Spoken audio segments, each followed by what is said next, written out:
काहीसा अडथळा त्या क्षेत्रामध्ये येताना आपण पाहतोय।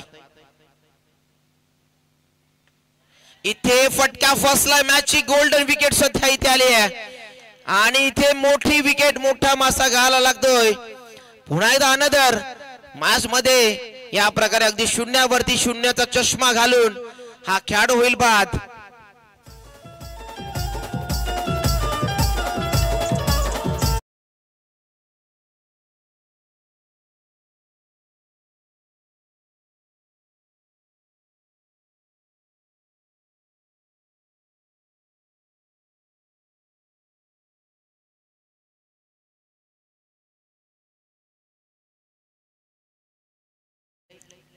प्रणव भोईच्या बाबतीमध्ये आपण पाहिलं आजचा दिवस तसा नावाचा राहिला नाहीये, कारण पहिल्या मॅच मध्ये 0 वरती पास झाला, या मॅच मध्ये देखील 0 वरती पास झाला। म्हणजे आजचा दिवस खऱ्या अर्थाने स्पर्धा त्याला नावाला साजेसा खेळ होताना पाहिला नाहीये। मात्र एक चांगल्या पद्धतीचा चांगला स्टार खेळाडू आहे।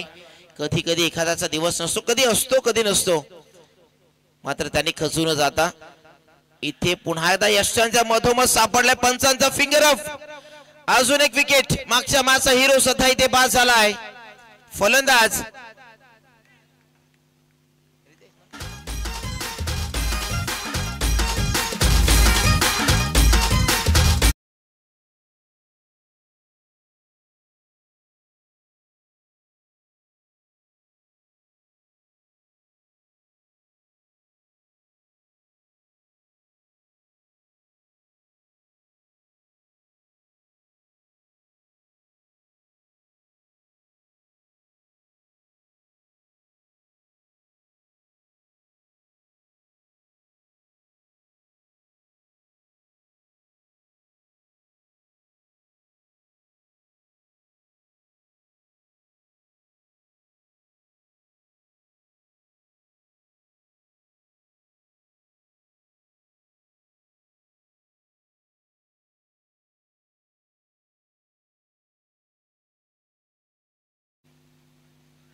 इथे हॅट्रिक कंप्लीट झाली आणि पुन्हा एकदा बॅक टू बॅक तिसरी विकेट आली आहे। वसीमच्या माध्यमातून एक जबरदस्त गोलंदाजी केली आहे आणि काय जबरदस्त याच्या स्पर्धेमधील पहिली हॅट्रिक स्वतः कंप्लीट करत असताना वसीमच्या माध्यमातून बॅक टू बॅक 3 चेंडूवरती 3 विकेट्स आणि इथे आवाज भिनार संघाचा आवाज सध्या कमी करण्याचं काम या 3 विकेट्सने केले गोलंदाज वसीम।